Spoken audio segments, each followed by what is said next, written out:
Nous pensons souvent que les emplois pendant le Moyen-Âge étaient assez différents de ceux qui existent aujourd'hui. Mais en réalité, beaucoup d'entre eux sont liés. Certains ont même les mêmes titres maintenant qu'ils en avaient alors. Retournons dans le temps et voyons comment vous vous seriez intégré à l'époque médiévale. Bienvenue à la folie médiévale.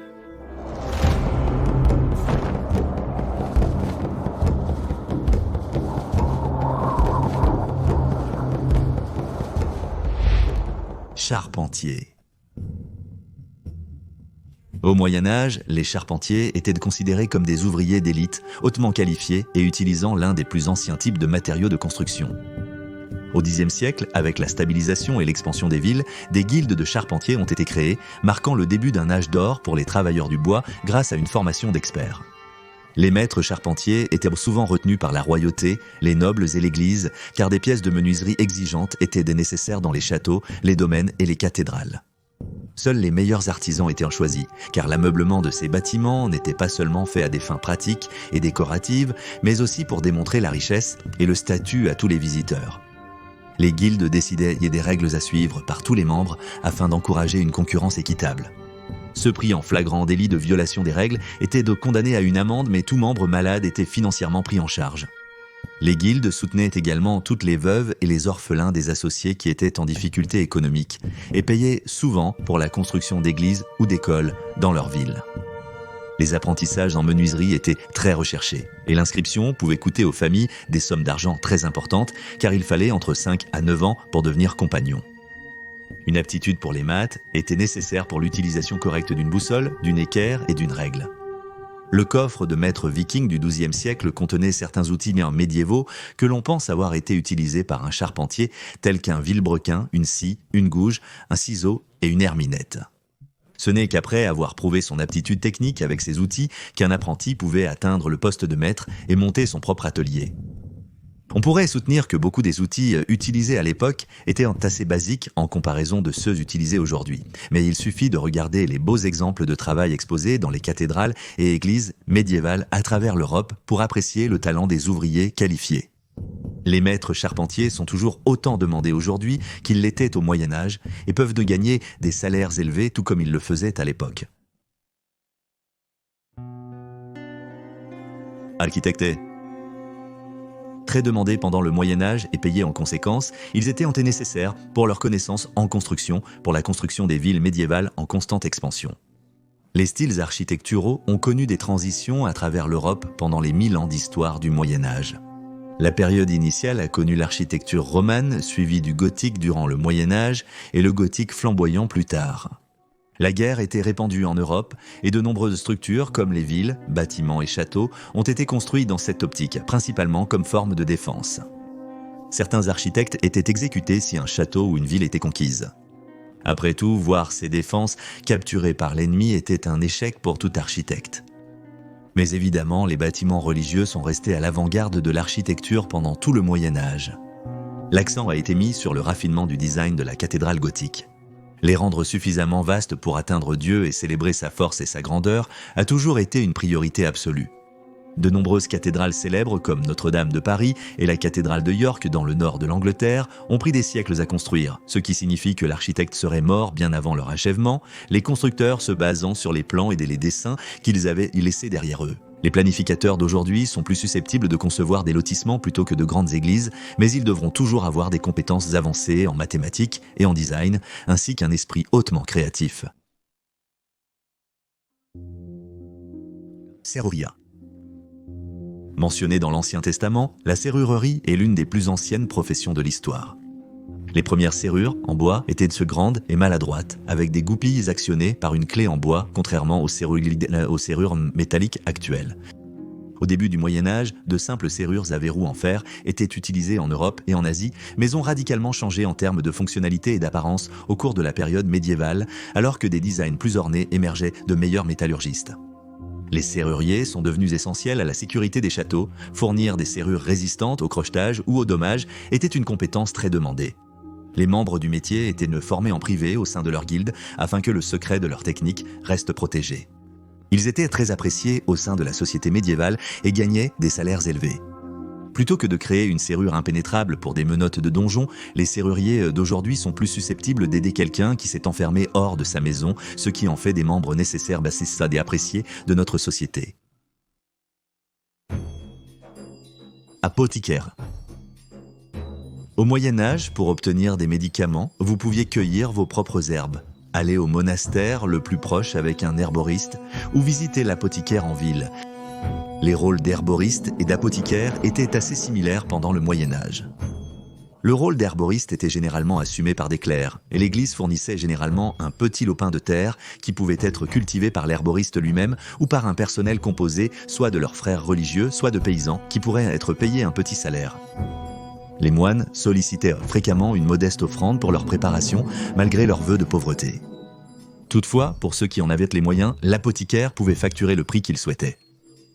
Comme les médecins formés étaient réservés aux très riches, c'était l'apothicaire qui s'occupait du peuple, et à ce titre, ils étaient très appréciés par la population. Ils avaient aussi leur propre guilde.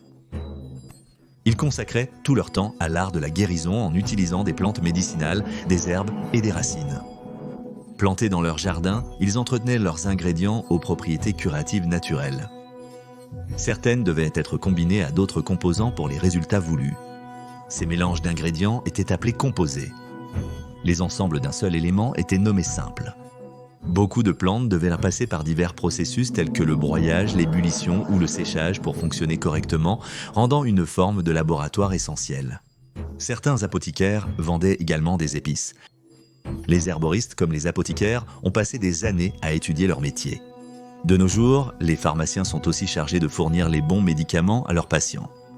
Bien qu'ils n'aient ainsi plus besoin de cueillir eux-mêmes les herbes et les racines pour les médicaments, certains supervisent la production et aident à préparer les médicaments en fonction de leur rôle dans l'industrie. Boulanger. La boulangerie était une occupation courante au Moyen-Âge, le pain étant un aliment de base à l'époque. De nombreuses boulangeries ont été bâties hors des murs de la ville pour prévenir les risques d'incendie. Leur travail était très encadré. En 1267, le roi Henri III d'Angleterre a décrété l'assise du pain et de la bière, une loi qui imposait des règles sur le poids, le prix et la qualité des marchandises. Les boulangers vendant à perte étaient sévèrement punis. C'est ainsi que l'expression « une douzaine de boulangers » est entrée dans la langue anglaise, ce qui signifie 13 plutôt que 12. Les boulangers ont commencé à ajouter un pain en plus à leur commande pour s'assurer de vendre la quantité légale requise. En temps de famine, les boulangers devaient vendre leurs produits à un prix inférieur au marché pour éviter que les gens ne meurent de faim.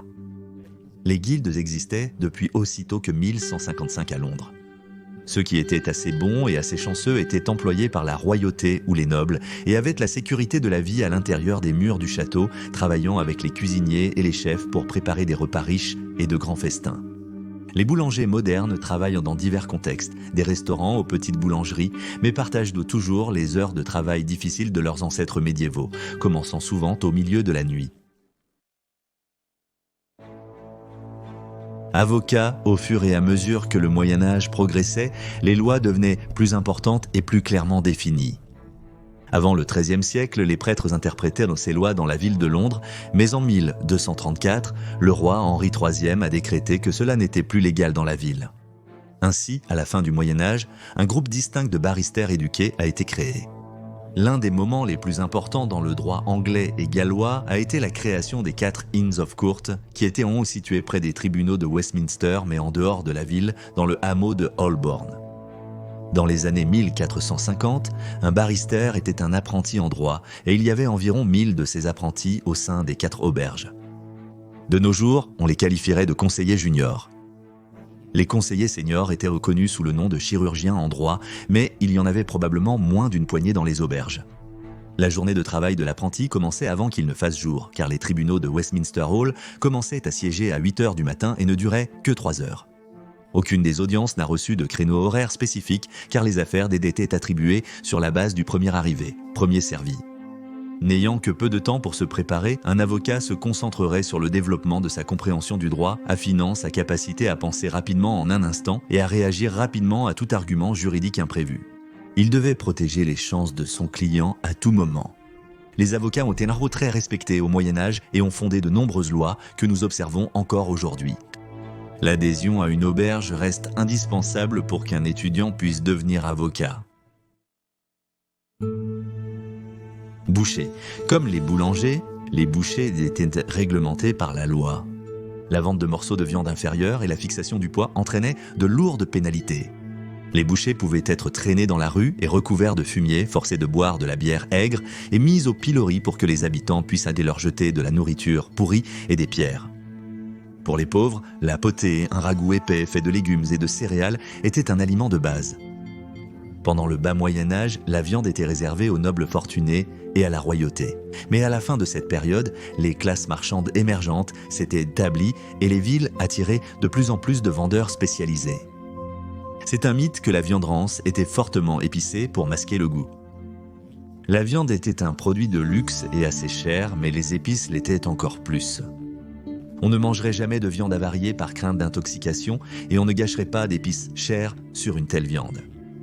Le marché de Smithfields à Londres, qui était également le lieu de l'exécution du héros écossais William Wallace, est devenu le marché du bétail le plus célèbre d'Angleterre. Dans le nord, à York, les Shambles étaient une rue de boucherie connue au XVe siècle sous le nom de Great Flesh Shamble. Chaque boutique avait un large rebord de fenêtres pour étaler la viande, des crochets pour suspendre les carcasses et un abattoir à l'arrière.